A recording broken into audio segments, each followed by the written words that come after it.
Welcome everybody. I am just going to share my screen with you and we will get started. It is really lovely to be here with you. And the first thing I need to say is well done, because I know what happens in these events. You actually go, oh my God, I've got so much to do. I might as well just carry on with my email and then I can finish earlier. But you've made the first step in actually taking some time out to consider your well-being, which I hope and I believe will serve you so much better than just doing a few more emails before the end of the day. So as usual, I am going to kick off our session with questions. And as usual, what I'm going to ask you to do is to put your answers in the chat, and Laura, my wonderful trusted partner in crime, is going to give me the responses from the chat. So, and again, my ask of you is to be totally honest, be as raw and as honest as you can be, so that we can get the most out of this session tonight. So my first question for you today is, how would you rate your well-being right now? What I want you to do is to give yourself a score out of 10. So straight in the chat, how would you rate your well-being right now? And Laura, as things come through, maybe you can let me know what scores we're getting. Sure, so we've got a lot of 7s. We've got some as high as 9. The lowest we've had so far is a 3, but mostly around the kind of 6, 7s, 8s. Brilliant, thank you. And the reason I am asking that question, in fact, I'm going to ask the second question first, is, again, in the chat, is what's driving your state of well-being? What's driving the state of your well-being right now?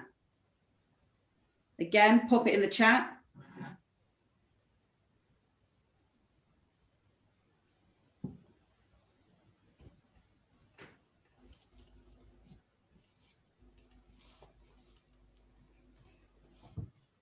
So we've got quite a few comments on lockdown, work, sleep, and the weather. So lockdown, work, sleep, and the weather. Thank you, and thank you for giving us the answers. It's not just good for you actually to think about the answers, but it's also really good for everybody else to see where other people are. So why am I asking these first two questions? Well, when we have the ability to identify the state of our well-being and understand where our well-being comes from, it enables us to take control of our well-being.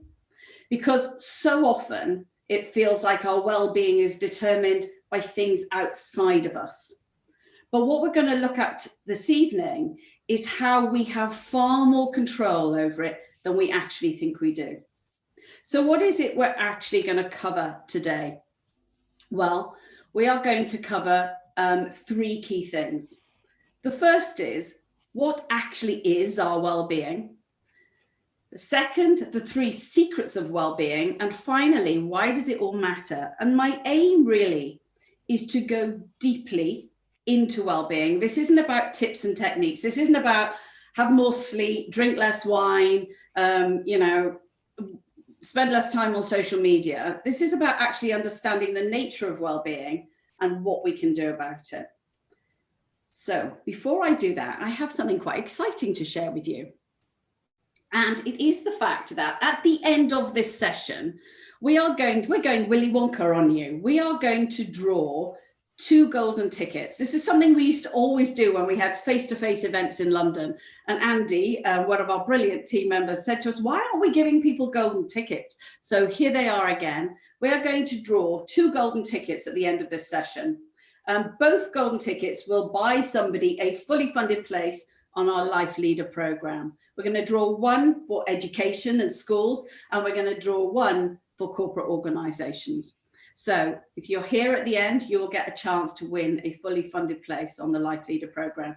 So before we get stuck into what we're going to do, who am I?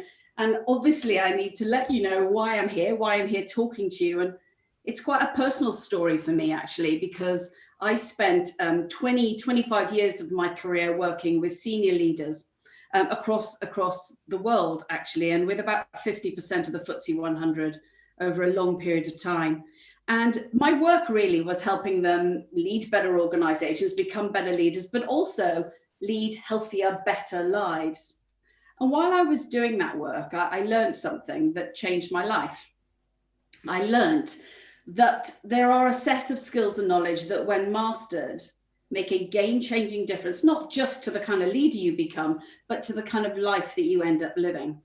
And once I realized this and I started to input that into our work at my last company, which was Blue Sky, our results kept getting better and the feedback kept getting better, but it really kept bugging me that why was this learning only available to the most senior people? So I changed my life. We sold our business, we set up Ivy House, and the whole purpose of Ivy House is to bring these game-changing skills to people far sooner in their journey. So we still work with a whole range of amazing organizations. We work with their emerging leaders, their graduates, their apprentices.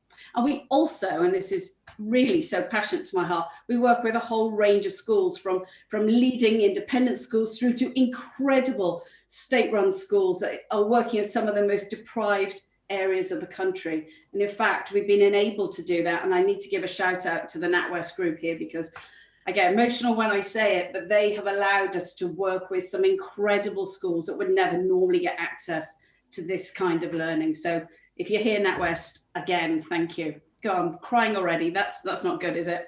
So what is it actually that Ivy House do? Well, we run emerging leader and talent programs. We run graduate and apprenticeship programs, open and in-house, so you can send one person or 1,000 people.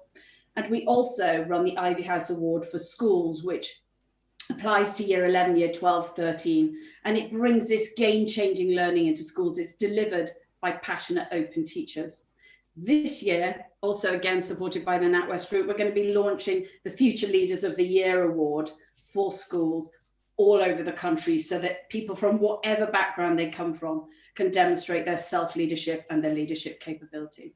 We're pretty good at what we do. We have an NPS of 98%. And in the last year, we won 3 awards for our leadership programs.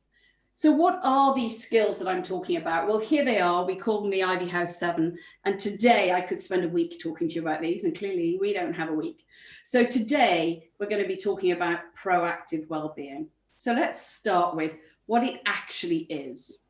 So well-being is a feeling. It's a feeling of being well, mentally, physically, and spiritually well.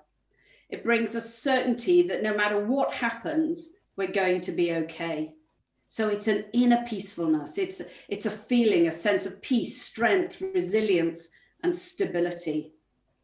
So of course, the next question needs to be, if it's a feeling, where do feelings come from? And the answer to that is our feelings come from our thinking.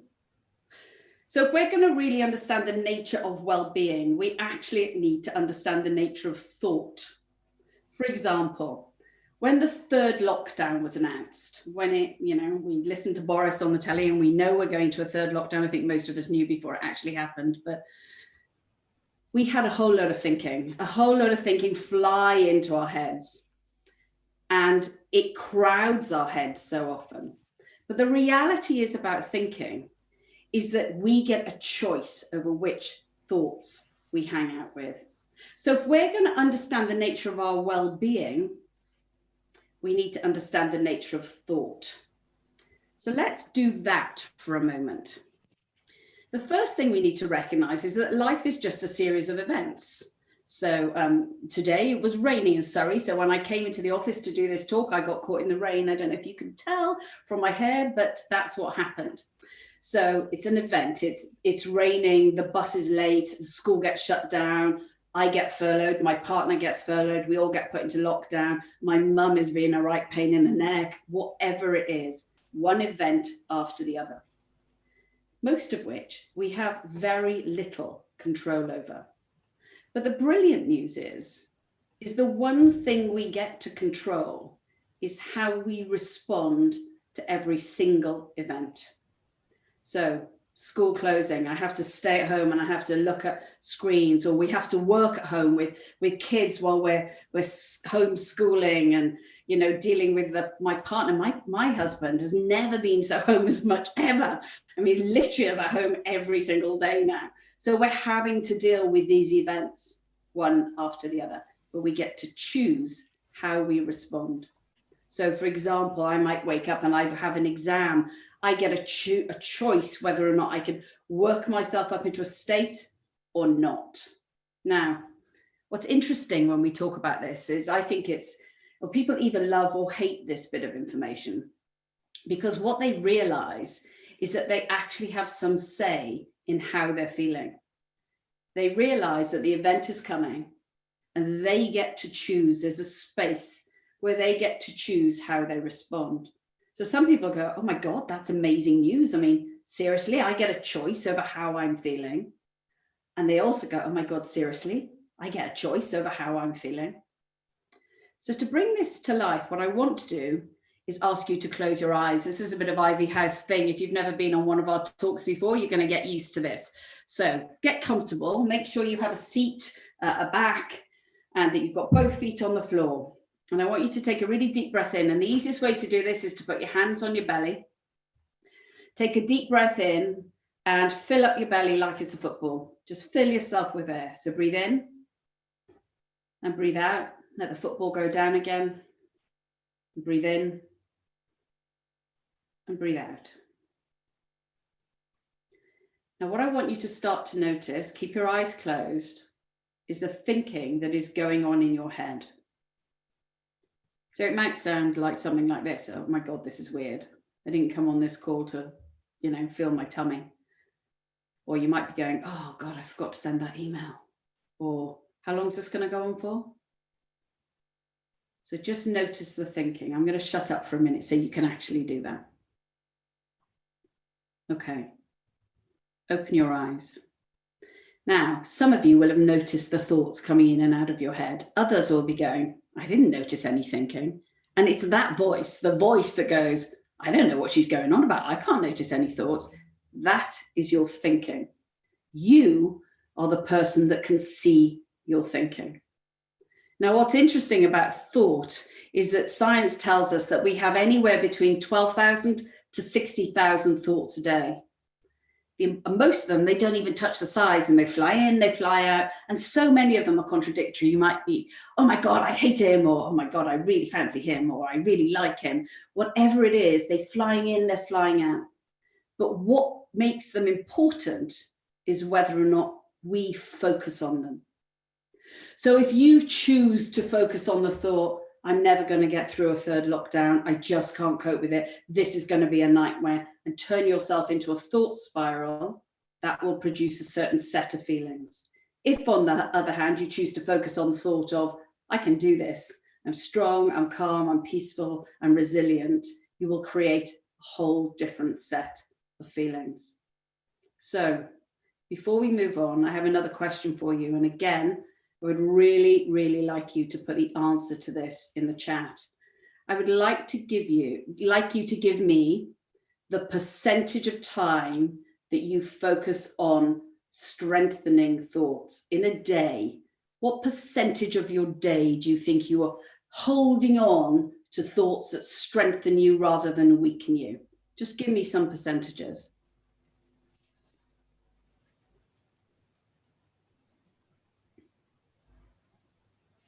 So we've got anything from 0 to kind of 80% at the moment.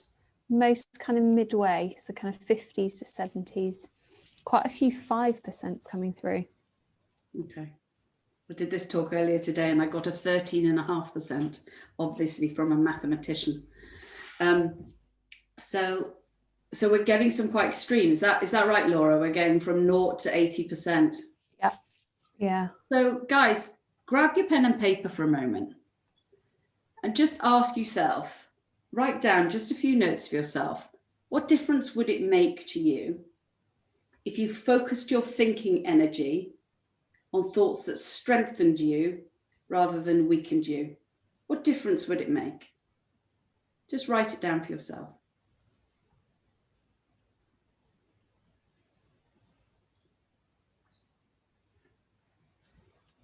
So the reason that this is so important is that how we feel equals the quality of our life.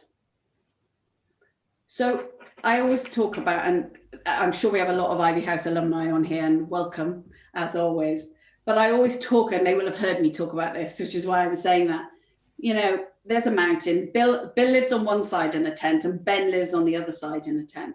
And Bill wakes up every morning and he's like, oh my God, I'm so lucky. I'm living in the fresh air. I can grow organic vegetables. I don't have any traffic noise around me. Ben wakes up every morning and he's like, oh my God, there's no Wi-Fi, there's no McDonald's, and there's nowhere to plug my hairdryer in. So which of them is going to have the better quality of life? The situation is exactly the same. So being mindful of where we focus our thinking energy is going to determine how close we are to our well-being. So the next natural question from this is, what helps us spend more time on strengthening thoughts? And the answer is to remember that thoughts come and go. They are merely energy, and it's where we put our focus that ultimately determines how we feel. Now, I'm not going to lie to you. This is no panacea, right? This doesn't mean that you're never going to have a bad thought. I have bad thoughts all the time, but I don't really hang out with them. We have 5 gorgeous girls, and I know 2 of them are listening today. So I'm going to give them a shout out, Lara and Mimi. You are, of course, my favorites, and they did pay me to say that. But we have 5 girls at home. We have a dog. We have me and my husband. There's 7 of us in the house. It is very easy, I'm sure, for all of us to spend time focusing on, oh my God, so-and-so hasn't filled the dishwasher, so-and-so hasn't done this, and so-and-so hasn't done that. Or we cannot. We can just let that thought come in and go out. Because the brilliant thing about human beings is that inside us, well-being is here. We don't have to go looking for it. And I'm going to talk about that in the second section, but let's just be clear on what we've just covered. In section 1, well-being is a feeling. Feelings come from our thinking, and we get to choose what thinking we hang out with in response to any event. Where you put your thinking energy is going to determine the quality of your life. So the most natural question then is, so how do we focus our thinking energy? And that brings me to the 3 secrets of well-being, which for me literally changed my life. In fact, I suspect they even saved my life. The first is that well-being is innate. What does that really mean? Well, as human beings, we are born with well-being preloaded in us. It was like free software that we came with. So to help you understand this, I want you to imagine yourself as a toddler. So just take a moment, visualize yourself in that cringeworthy outfit that somebody put you on. See that picture in your head. Now, I want to ask a few questions of that toddler, because what I'm really interested in you as a toddler is that you knew what you needed. So what did you do when you were tired as a toddler? What did you do? You slept. What did you do when you were bored? You grabbed a game, you played with the saucepans, you chucked water all over the sitting room carpet. So you amused yourself. You went to what would give you joy. And what did you do when you felt overwhelmed? Well, like most toddlers, you probably cried and kicked a few things, and then you probably went and had a sleep and woke up as if nothing had happened. Now that's the innate nature of well-being. That is well-being already pre-programmed within us. Let me tell you what you didn't do. You didn't spend hours obsessing what other people thought about you. You didn't worry about failure. You didn't worry about not getting a certain set of grades, or you didn't drive yourself to the point of exhaustion when you were tired. You slept. Because what you knew instinctively from wisdom, not from thinking, was that if you looked after your mind, body, and soul, you would be strong and you would feel well. Now, the really sad fact is that somewhere along the line, we lost touch with that wisdom that we were already born with. And what happens is we start to ignore taking care of it. So what we do is we ignore our tiredness and we push on through and we keep going for another hour and we get the to-do list done, because we're going to be happy when the to-do list's done, right? Is a to-do list ever done? So we push on through and we fuel ourselves with caffeine, with alcohol, with sugar, whatever it might be. Now, what's fascinating is in 1939, there was a Canadian pediatrician called Clara Davis, and she somehow, this wouldn't be allowed to happen now, I'm sure, but she convinced 15 young mothers who had recently weaned their babies, so the babies were going on to solid food, to take part in an experiment. And what she did was she put all these children every day in a room with every different type of food around them. So, you know, vegetables and dairy and protein and grains and sugar and all the stuff that was good and bad for them. Now, what they were trying to understand is what would be the perfect diet for a young child. Now, what happened was those experiments seemingly started to go wrong, because what they noticed was that kids were going for all different types of things. So, you know, some kids were eating more meat and some kids were eating more grains and more dairy and all the rest of it. But at the end of the whole period, what they ended up with was 15 super healthy children. And what they realized was that built within us was a body wisdom, that actually without doing the thinking, our body was connecting to what was needed. And that hasn't changed. What's changed is our ability to connect with what our body and our mind and our soul needs. So our journey to well-being is about going back to that innate well-being that is already inside us. It already exists. All we need to do now is reveal what recipe that is for us. So for me, for example, it involves yoga and walking and it's not sound crap singer, but rubbish singer, I shouldn't say crap, a rubbish singer, you know, but actually singing and dancing with the family. It involves reading and watching great films and connecting with my friends. It involves proper rest and healthy food and exercise and sleep. Now, I know some people have an issue with the word soul. I just wanted to talk to that for a moment, because we can take mind and we can take body, but there is something else within us that we need to connect with to thrive, to access our well-being. And the way I'm using soul here is really to talk to the deepest part of a human being. You know, I see it as a distinct entity. It's separate from the body. And this is the part of us that sort of really makes us us. For those parents in the audience, you know that, you know, you have one child that is very different from the other child. They have their own essence, and that is unique to us. And our essence comes alive when engaging in activities that ignite that part of us. So for some people, that might be climbing mountains. For others, it might be making art, or for others, it might be sitting in meditation on a mountain somewhere. Uncovering what makes our soul sing is a key part to being in a place of well-being. So I wanted to talk for a moment to the word rest, because we often talk about, oh, I need to take some time out, and we understand resting our body, we understand sleep, but sleep is very different to rest. There are actually 7 types of rest. So there's physical rest, we all understand that. There's mental rest. Now, how much, I just want you to think for a moment, how much mental rest do you get? How much time do you get when you're not thinking? I can feel my brain going there now, when it actually all just goes. How many minutes a day would you say? I'm not talking about sleep, that you are awake, mentally resting. And what about sensory rest? How much time do you get in a day when you are not being stimulated? When you're not on social media, when you're not watching TV, you're not listening to music, you're not talking to somebody.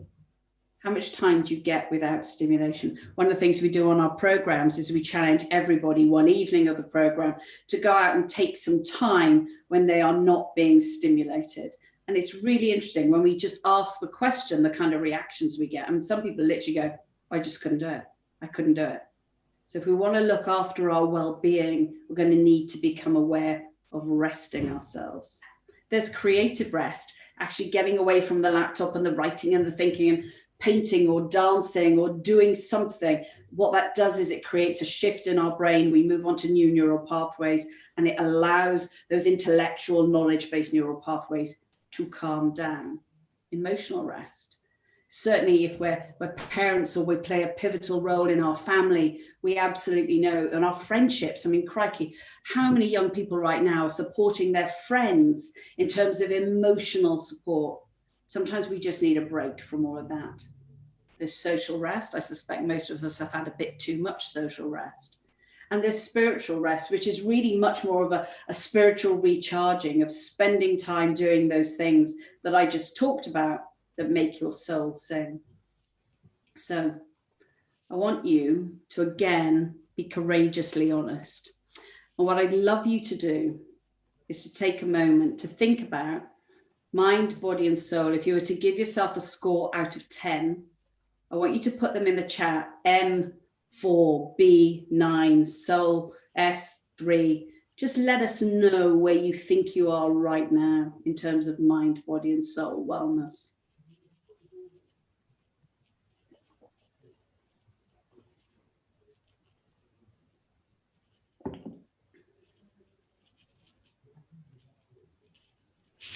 So mind ranges, we've got quite a few that are kind of 8s, 6, 7s, 8s. There's a lot coming through. Body is more kind of midpoint, so 5, 6s. Soul, again, a real range. There's quite a lot of 4s and 5s for soul. Okay. All the way up to a peak of about 7. So my invitation for you all is, after this, just take that wheel.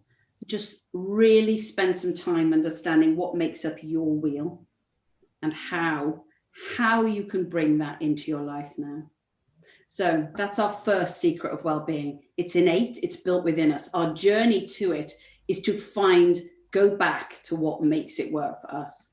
So the second secret then of well-being is that we are either going away from our well-being or towards our well-being every moment of the day. So the easiest way I can explain this is the Leaning Tower of Pisa. Imagine your innate well-being, you're born with it, it's preloaded, and it's the foundation of the building. But every moment of the day, I'm making a decision, and I'm either going away from it, so I'm bending over, or I am coming towards it, and I'm going to stand strong and steady in the place. So the less I exercise, the more I continue overworking or staring at screens or allowing my mind to go into stressful thinking. I don't introduce variety in my life. I eat rubbish food. I drink too much. I don't get enough sleep. I don't get enough sensory downtime. I am either moving away from or toward my well-being. So we start with this foundation. Now, the sad thing is a natural piece of tiredness, because we all get tired, that's what human bodies do, can then turn into exhaustion or a little niggle and worry that, if we just had the conversation with somebody that we could sort out, can turn into a full-blown anxiety attack or really bad depression. Missing exercise can turn into a pattern of indulgence and just not feeling well about ourselves. So for those Ivy Housers among us, you know, we talk a lot about living from core strength. This is our man, and I'm now standing on one leg, who is constantly balancing and swaying. And we know that our core strength can pull us up. But it is our well-being, our mind, body, and soul that gives us the scaffolding to be able to stay strong. So we all want that, right? We all want to feel this kind of deep, deep strength and peacefulness. So how do we get it? Well, that brings us to the third secret of well-being. Well-being is an everyday job. You know, the bottom line of this is, knowing this theory, it's just not enough. You actually have to do it. You know, I happen to know that cleaning my teeth is a good idea, but if I don't do it, it's not going to work out well for me. So what can I tell you about making it part of your life? Well, the truth is, we could have a whole day on this. So what I've done is I've gone to, you know, all of the people we've worked with over 20 years, and not spoken to them, but thought about what are the 5 standout things that people do that mean that they make this part of their way they live, as opposed to being something that they think is a good idea and they will get around to at some point. So what I'm going to do now is share those 5 things with you that I have noticed with all of the people, the thousands of people we've worked with. I've noticed that makes a difference. The first is this. You have to remind yourself every day that the thoughts you hang out with will determine the quality of your life. And you get to choose the thoughts you hang out with. Now, I work with an incredible team of coaches, incredibly experienced, brilliant, wonderful, lovely people. And I have to tell you, we have to remind ourselves of this every day. And the way we do that is through podcasts, audiobooks, meditation. The brilliant thing about meditation, by the way, is it's not about stopping thinking. It's about noticing thinking coming in and out, because we are the awareness, we can see it. So we have to remind ourselves every day that we get a choice to hang out with that thinking or to not hang out with it. It's really, really easy to forget. So the fact is that you can choose to focus on it's unfair that we're not getting any holidays, or school has been messed up, or furloughs going on, but those events will still be there. The pain we cause ourselves in relation to them is a choice. And I guess I've got to the stage where I just want to choose to feel good no matter what is going on around me. So the second thing that I've noticed makes a massive difference is accepting all kinds of emotions. So this is huge. The fact is we're human beings. We are actually emotional beings. And what I've noticed happen a lot recently is the demonizing of feelings. So a lot of people feel that it's bad to feel sad or angry or frustrated. But and we feel a lot of pressure to be positive and always on it. And especially if you're parents or you're part of a team or you're leading a team, you have to always actually recognizing as human beings, we will feel anger and frustration, sadness, whatever it is, but not holding on to them, not overanalyzing, letting them pass through will allow us to make space for the more supportive, strengthening feelings that we need. So there's something about recognizing that I'm human. I'm going to feel all sorts of emotions. I don't have to impose them on other people, but it's okay for me to feel them and be with them, because the natural nature of thinking and feeling is energy. It will pass through us. So let's accept these things, but let's not grab hold of them and make them into something big and ugly, which we don't need to do. The third thing that I've noticed, and I love this because we all have one of these, is you need to let go of your happy list. Now, I know you all have one of these. Every single person I've ever worked with in my life has one. And they look something like this. For adults, it'll look like something like, I'll be happy when I pay off my mortgage, I do my to-do list, I weigh X stone, my boss leaves, I get a promotion. Whatever it is, we have a list of things that mean we are actually postponing happiness. We're postponing feeling good.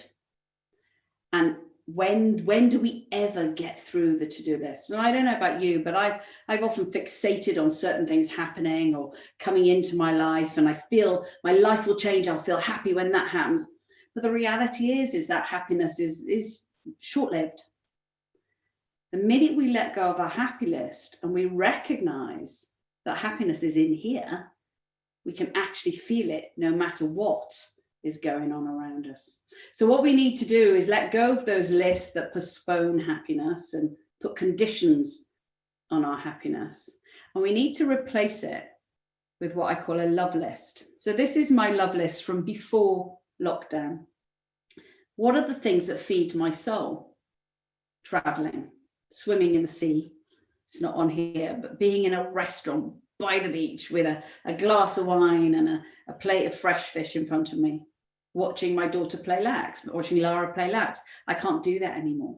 Hearing my other daughter, Emmy, sing, I hear that a bit too much at the moment. But what I've done here, you'll see, is I bolded the things that I can still do.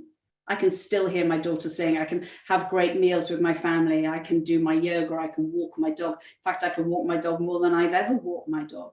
I can still see my friends. It might be via a screen or on a dog walk, but I can still do it. I can read, I can learn, I can draw. So what I'm noticing is that I can still do things that feed my soul. The thing is, it's my choice whether or not I do them or not. So what we need to do is replace those conditions on our happiness and instead bring into things that are actually going to feed our soul. So the fourth thing that makes a massive difference is becoming really aware of the stories you tell yourself and the overriding beliefs you have. And I'm going to share a personal story to demonstrate this. So this is me delivering a masterclass at the Ivy House Rose a number of years ago. And although I look relatively well here, I really wasn't. In fact, just before I got up on stage to do this session, I look like I'm doing some sort of Saturday Night Fever thing, don't I? But just before I got up on stage to do this session, I was quite ill, violently sick in the bathroom. I had a temperature of 104, and I was literally mainlining and day nurse and night nurse to keep myself functioning. Now, the reality was that during this period, I was working excessively every single weekend. I was waking up at 4 in the morning. I was starting work pretty much immediately. I was getting very little sleep. And the truth is it was affecting my family relationships, my friendships. I was never, ever around for my friends. And it culminated in me collapsing. I was coaching an executive team, and I found myself coming out of their offices one day at 5 in the evening, and I woke up in a very dark and dirty puddle in the car park. And it took that for me to realize that whilst I might be helping people live their best lives, that I was so focused on doing that, I wasn't doing it for me, but I also wasn't being great for them either. And to change, I actually needed to change my story, because the story I was telling myself at the time was, we're so busy, I have to keep going. You know, if I don't take this work, then what happens to the business? It might not work. You know, it's not my fault if the work keeps coming in, and it's so important, and I'm going to rest later, and I'm really strong. I don't need it. And, you know, I love my work so much, I don't actually need to rest, and I don't need to look after myself. But the reality is that was me lying to myself. I was making lots and lots of excuses. So for the change to happen, I needed to change my story. I actually needed to believe it was possible to do work I love, do great work, and be well, and have well-being in my life. Because if I didn't believe that, there was no way it was going to happen. So I think it's really important for you to ask yourself now, do you actually believe that you can be well now? Do you believe that's true for you? It's a reality for you? Because if you don't, then this isn't going to work for you. And that's the place we need to do our work. And the minute I began to believe that was possible, everything started to change for me. And if you need a reason as a leader for it, just ask yourself, who would you rather be led by? The person who's in the thought spiral, driving forward, fueled by everything that isn't good for them, or the person that is calm and resilient and strong and able to make decisions from what we call at Ivy House a conscious mind? So my question, I guess, for you is, what stories are you telling yourself right now that aren't serving you? And the final thing that I've noticed makes a massive difference to how people feel and whether or not they make well-being part of their lives is people that have the courage to take ownership for it. Before you sit there and go, well, I'm a courageous person, of course I can take ownership for this. Let me just talk to you about what that really means, because it means being courageous enough to let go of things needing to be perfect. It means accepting things that you can do nothing about, committing to non-doing, noticing your thought spirals and letting them go, feeding your soul, stop worrying about what others think about you, trust that things will be okay, and listen to the signs your body has given you. What I notice about leaders is they often get this intellectually, but they don't do it. So the question is are you courageous enough, genuinely courageous enough, to do these kind of things. So that's the second part of what I wanted to talk to you about today. The first secret is that we already have well-being inside of us. What we need to do, like the Leaning Tower of Pisa, is come back to that well-being. You're either going away from it or towards it as you make decisions. And it's an everyday job. You can't come on this talk and learn this or read the book or whatever it might be and just expect it to happen. You have to keep reminding yourself, keep checking in and seeing what you're doing. So why does all of this matter? This is going to be the shortest section because I've hopefully made it really quite clear about why it matters. But if it's not obvious, so there's just a couple of stats that I found really interesting. Research from NASA tells us that a 30-minute rest each day makes us 35% more productive. Just want you to imagine that for a moment. 35% more productive and still feeling good. Another frightening stat is right now, 88% of students are admitting to struggling with anxiety. Anxiety isn't something that attacks us. Anxiety is something that we create within us. And I know people don't like to hear that, but actually anxiety is a feeling that comes from thinking. So that if you are somebody that finds that you have a lot of anxious thinking, a lot of anxious feelings, turn to your thinking and do the work there. And right now, 17.9 million days lost to stress in the UK. Now, that's a very high figure. And a lot of people go, well, that's of course because of lockdown. That figure was just under 13 million last year. So another very high figure. And it's that reason why I guess we at Ivy House have dedicated our life to bringing these kinds of skills, both into corporate organizations, to their leadership, but also into schools, because I believe when we master these kinds of skills, we don't have to suffer the pain that so many of us live in, often every single day. So those are the stats from an outside world, but actually, this is the question you need to answer. Is why does it matter to you? Why does it matter to you to secure your own mask first? I think the whole own mask first thing is a really interesting thing. As I said, we've got five young adults now that live, I can't say children, 5 young adults that are in our family. And when they say on the plane, secure your own mask first, and you go, oh my God, how could I do that? How could I look after myself before I look after everybody else around me?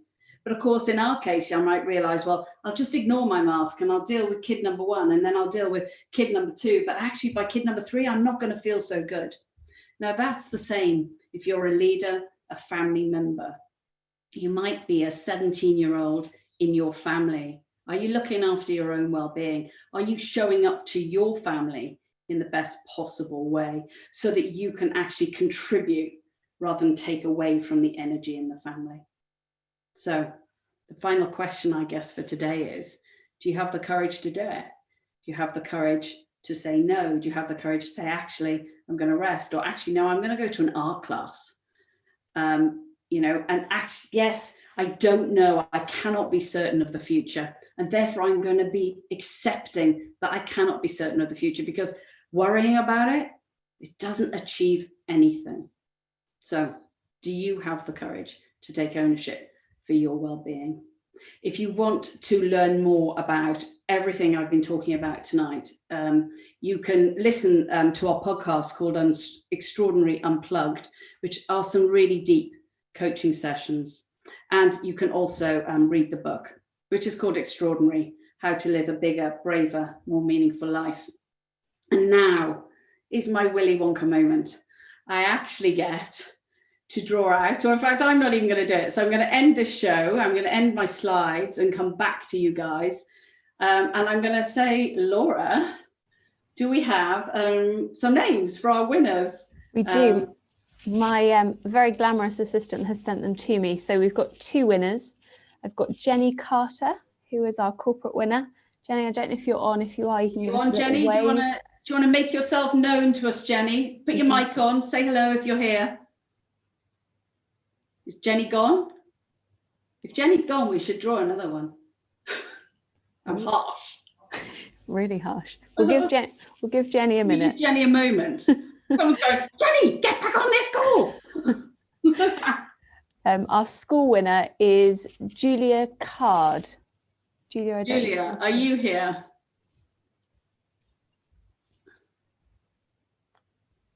No? Oh, I've been told, apologies, it's Jenny Allen. Jenny Allen. Oh, well, that, to be fair to Jenny, we give the wrong name and then we slag her off for not being here. That's not really very fair, is it? Okay. Is Jenny Allen here?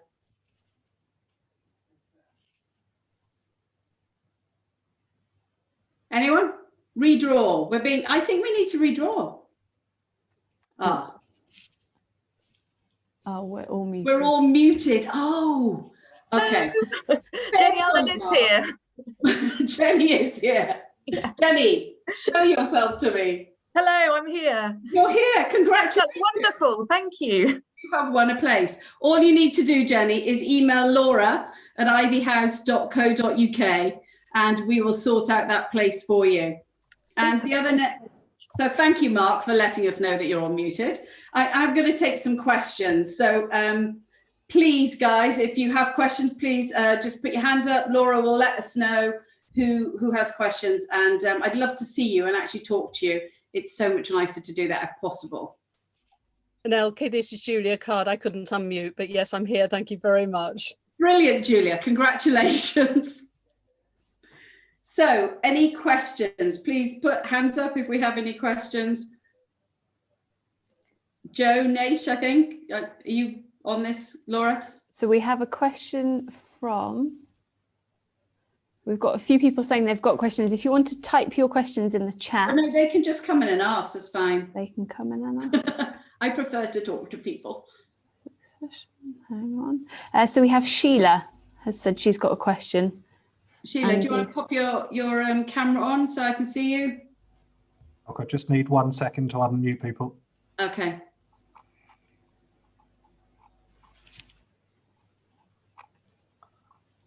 And Alan also has one, I can see. So.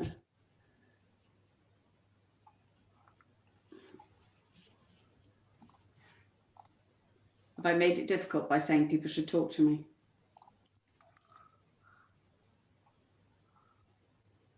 I do have one question here from Yasmin that I'll put forward, which is, do you think mindfulness can be misconstrued as selfishness? Wow, I've never been asked that before. I'd love to ask Yasmin a few questions about that. Yasmin, can you put your mic on, or is that not possible? No. Okay. So in your own mind, yes, potentially. And I think it's... Oh, Yasmin, great. Oh, hi, I am here. What do you mean, Yasmin? By yourself or by other people? I think sometimes when people in mindfulness, it's kind of taking time for yourself, and sometimes it can misconstrued as selfish in a way of you're thinking of time yourself rather than thinking about other people when you're doing stuff. And I think it can probably be other people, or you see it as yourself as, am I being selfish because I'm taking time for myself rather than taking the time for other people? Yeah. So I think, do you know what you've done, Yasmin? Straight as the first question, you've cut to the crux of what a lot of people have an issue with. So especially leaders. So they're worrying about what other people are thinking, and they're worrying about other people thinking negative things. Let me ask us all a question, really, is who would we rather be led by? Somebody that was operating from wisdom, was calm, resilient, was thoughtful, considerate, or somebody that didn't pay enough time to look after themselves and showed up not as their best self. So you remember I said earlier, what other people think about you really is none of your business. Actually, doing what you know to be right so that you can show up to all of your relationships as your better self is what we all need to do. And we need to shift our culture to saying, actually, if I can show up strong and better and alert and curious, I'm going to be better in every single way. So thank you. It's a really, really important question. And I think it's one of the overriding beliefs that a lot of leaders suffer from. So thank you. So should we hand over to Sheila? Sheila? Hi. Great. Hi, Sheila. Hi, I don't know if you can see me. I apologise about the picture behind me. I'm really not sure how I can change that now. Background. It's actually a diamond painting of Christmas, which is what I do to take myself away from the screen and things like that. Lovely, Sheila. So thank you for sharing it with us. Not why I came on. I am not a big leader, but I do lead a few people, and I work with a very, very anxious person who is the opposite to absolutely everything you have said today. Everything sends this person into a spiral. I find it very hard to deal with. I'm pretty much, I don't worry about very much at all. I haven't got the mental capacity for it. I can't be bothered. I just sort of crack on with life. But I find that really hard to manage. How would you, where can I direct this person to help them? Other than just everything is, and to use their own term, catastrophize. They catastrophize everything. Everything. So let me ask you a question. Does this person want to change? I don't know. That's a good question. They say they do, but their actions don't represent that change. Yeah. If that makes sense. Yeah. So the first rule of change actually is you can't change anyone else. You can only change yourself. So if this person is really happy in living in a catastrophized world, and I suspect they learned very early on, this is how I get attention and people keep rescuing me and all of that sort of thing, actually there's nothing you can do about it. So the first question you have to ask them is whether or not they're interested in feeling different. If they are that's really helpful. Yeah. Different, the second question you ask them is, are they prepared to do something about it? If they're prepared to do something about it, I hate to say it, direct them to the book, direct them to the podcast, because they will get oodles of information about how to do that there. And there's a book list in the back of it as well. Yeah. Lovely. Help? Okay. Yeah. Perfect. Thank you. Thank you for today as well. Pleasure. Bye. So should we hand over to Joe, who I think had a question? Yeah. Joe, I don't know if you want to come on or you'd like to type it in the chat. And Laura, I'm also conscious I forgot to mention that, guys, we would really love some feedback on the session today. So I don't know if we put the feedback form in the chat, but if you have to leave, please give us some feedback, because we're always trying to make these sessions as good as we possibly can. Hello. Hello, Joe. Lovely to see you. I saw a thing on Instagram earlier that immediately made me think of you and wondered what your response to it would be. And it was very much in the context of all of this. And it gave the statement, although we can't always choose what happens to us, we can always choose how to respond. But it then says this statement is false. Fight, flight, and freeze behaviors are unconsciously reflexive. We need to stop perpetuating the myth that we are always in conscious control of our actions. It hurts and shames children and adults. Being trauma-informed does not mean that all existing and long-standing theories of human behavior are accurate. Oh, so I think that, thank you. I think that's a brilliant challenge, and it's what I've had many, many times. So without trying to get into the science of neural pathways, the reality is our brain is set up with a whole host of neural pathways, which means that we have responses that happen almost quicker than light. So, they say if you saw somebody running towards you with a knife, the hair on the back of your neck goes up before the conscious thought of this could be dangerous, okay? So we are absolutely all pre-programmed to react to certain fear things in certain ways. And there is also a moment that comes very quickly. And by the way, the fight or flight response is really interesting, because we all talk about the fact that it was designed for saber-toothed tigers. Yeah. I don't know about you, but I don't see many saber-toothed tigers walking around, okay? So what we've done is we've now translated that fight or flight response to things like your boss giving you more work, or having to spend 8 hours a day on Zoom calls, or whatever it might be. The reality is the same triggers are not in place unless we decide to create them. Now, most of that creation is done unconsciously. So we actually are able to create neural pathways of our reactions. So for example, I have historically done a lot of work with people that have a fear of public speaking. And literally they stand up and they can feel their stomach going, the sweat breaks out, and they go, it's just a natural reaction. I'm like, well, it's not, because if I'd have put you on a stage age 2, you'd have probably done a tap dance. But what you've done is you created a whole load of thinking that has enabled you to create a neural pathway that makes it a trigger response for you right now. So the job, if we want to let go of those, is it's a bit like a naughty child. You don't give a naughty child attention for being naughty. So you don't give the neural pathway any more attention. You just create a new one.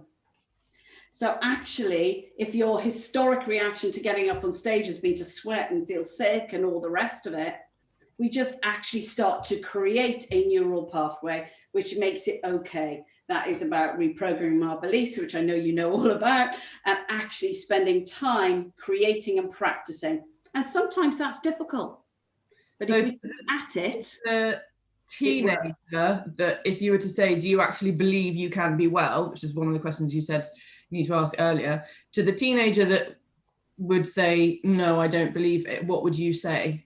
that's the work. So it's understanding then the nature of our empowering and our limiting belief systems and how the brain is wired to make us believe that. So there's no point in doing the sort of lighter touch things. I mean, that's not strictly true, because actually as we do the behavior, we change the pathway. But actually just understanding about limiting beliefs and empowering beliefs and how we've just adopted these random things that we believe to be true.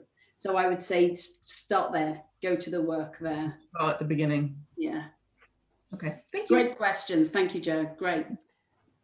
Our next question is from Chris, who I believe has been unmuted already. And he's on it. Hi, Elka. Hello, You hear Chris. me? How are you? Hi, yeah, very well, thank you. Thanks again for a great presentation. Good Ivy House boost, much needed at this time. I just wanted to hone in on the part of your presentation which said about committing to non-doing, and I think that's a really important concept. So obviously there's things like committing to not thinking too much, and we know that doesn't necessarily work for people. So what types of things are non-doing actions that will work versus things that you try but you're always going to meet with failure? Yeah. Because I don't want to make excuses for non-doing, if that makes sense. So thank you. Another great question. So one of the things you'll know to be true on the program, you know, there's quite a lot of talk of meditation and people go, I can't meditate. I just can't do it. And it's a bit like saying, don't think of a pink elephant. Don't think of a pink elephant. And of course, the minute I say that, everybody in this session is thinking of a pink elephant. So non-doing is about not putting pressure on ourselves. It's not putting pressure on ourselves to get rid of thought, because that never works. It is literally sitting, standing, walking, breathing. Can you do that? Yeah. Can we all do that? Yeah. How many times a day do you do that, Chris? Not enough. Yeah. That came out in my answer earlier. Yeah, for sort of mental resting. Yeah, So nowhere near enough. I did a talk earlier at a school and I had a great question. She said, what happens when well-being becomes another pressure on our to-do list? Take it off. You don't have to go and run 5 miles. Just go outside, walk, leave your phone behind and breathe. And you'll think about X and you'll think about Y and you thought, I haven't done this email and I'm knackered and, oh, that's a nice trick. But the more you do it, the easier it becomes. And the more quiet we can attain. And the more quiet we get, our brain literally recharges. We know that to be true, don't we? Thank you. It's a really good question. Thanks very much. Pleasure. Laura, I think you're on mute. Andy doesn't like you anymore. Oh, there we go. That was me. Sorry. We've had quite a few more through, but I'm going to take this as the last one. But if you'd like your question answering after this, just drop me a message. And it was from Deb, which is, how do you create a vision, not a happy list? Oh, so that's a lovely question. We have, I think we might even have this on the website. Do we have a live vision tool? Yeah, we do, don't we? I don't know if anyone is clever enough to put the link into the chat for that. Laura's going, shut up. I'm going to look at Bryony for that one. Bryony. A happy list, as I'm sure you've picked up. Was it Deb, did you say? Yeah. is literally a list of conditions. I will be happy when, and my big one was I was going to be happy when I'd finished my to-do list. Has anyone else got that? You know, I can rest when all of this is done. It's never done. So a vision for your life is actually taking your life, and we do this again on the programs. We take our life, we have a wheel, and we look at every single element of our life, be it our work, our relationships with family, money, health, hobbies, future, whatever it is we want to achieve. We take an assessment of where we are now. And then we ask ourselves the question, if I'm a 6 with my family, what would make it a 10? And we actually start moving out to a 10. But to do that, you have to say, what does good look like for me? Not anyone else. What is it for me? And then once you have that whole picture of your life, you really start to focus on it. Some people love to do dream boards. They love to create things that they can see visually. Some people have mantras, whatever it is. But a vision is really different. And I strongly, strongly believe in visions, because we all need somewhere that we are traveling to. And it will change. And that's part of our job, to keep aligning and checking in with our vision. So it's a lovely question to end on, Debs. Thank you very, very much. Congratulations to the winners. Take care.